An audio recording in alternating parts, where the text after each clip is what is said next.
Last night, in an exclusive investigation, we showed you 2 patents that Google has filed for. They show the company's willingness to stick a camera in your bedroom and spy on you and your children, and then, of course, use that information to sell you things. That's how surveillance capitalism works. But currently, Google doesn't have a camera in every bedroom or every home. It does have a phone in millions of people's pockets, though. And the question is, how much information is Google getting from those phones? We put a couple of our smartest producers on this, and then we send Fox News headlines anchor Brett Larson out to investigate. Watch. We know that Google is tracking us. We agree to it when we set up our phones. So we wanted to figure out what exactly Google is learning about us throughout the day. So here's what we're going to do. We have 2 identical phones. The only difference between these 2 phones is this one is in airplane mode. Both of the phones lack a SIM card, and they haven't been set up to access any Wi-Fi networks. So for all intents and purposes, these phones have no connection to a data network. We're going to keep them with us throughout the day. And while I travel around D.C., we're going to figure out just what Google is finding out about me. Our first stop, Sim's convenience store, just outside our Fox bureau, for a quick coffee. From there, we took a walk to the Capitol and took a quick walk around the Senate office buildings, and then decided to hop in a car and head around town. Hello. We're going to the Children's Hospital, please. To run our test, we had to do more than walk the block, so we took a tour around our nation's capital. First, due north to the Children's National Medical Center Hospital, then west to St. Albans School and the National Cathedral.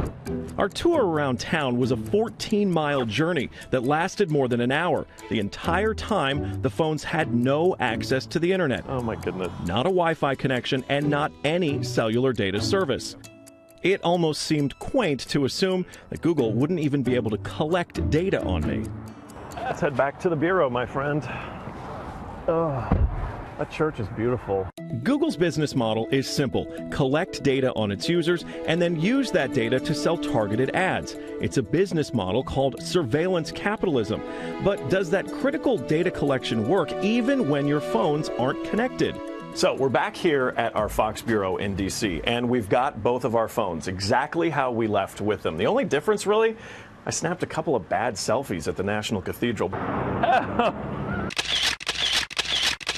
But otherwise, they have stayed in my pocket for the entire day. So let's find out what they know. This is our man-in-the-middle device. It's basically a Wi-Fi network that these phones are going to connect to once we turn their Wi-Fi on. It's going to pass data through it on the way to Google. But on the way, we're actually going to get a copy of the same data that Google's going to get. We'll be able to decrypt it and then find out where we've been throughout the day. Within minutes, the numbers rolled in. The phone that wasn't on airplane mode registered more than 100 locations, 130 activities, and even 152 barometric readings. As soon as it hooked up to our Wi-Fi, it transmitted 300 kilobytes of data straight to Google. The phone even logged our exact locations, tracking us all around town, the Capitol, the hospital, the school, and the cathedral. Now, you may notice what's missing here is the exact route that we took, but it got that data too. It knows when I got out of the car. The metadata has a time log down to the very second, tracking everything when they think that you're walking, riding, and yes, even getting out of the car. Okay, so you're thinking, this isn't a big deal. I'll just put my phone in airplane mode. Yeah, we thought of that too. This is the other phone that we had with us that no SIM card also remained in airplane mode the entire time. Let's see what kind of data it captured. The phone with airplane mode activated actually logged more locations and activities than the other phone, and it also transferred hundreds of kilobytes of data to Google as soon as it was activated. The only thing that's missing from this map is our stop at the Children's Hospital, but it still knows we were there. There it is. Exiting vehicle, 100% accuracy. Through complicated user agreements and free software, Google gets users to sign away their privacy for nothing. They're even following you in the places that most people would expect total privacy: government buildings, a children's hospital, a private school, a church. Every move you make, every step you take, Google is watching you. Now, in a statement to Fox News, Google told us that users who want to opt out of tracking should turn off location history. But doing that is harder than you'd think, and most of Google's apps include hidden queries that automatically sign you up for the surveillance. For now, we will continue looking into how Silicon Valley sells your privacy.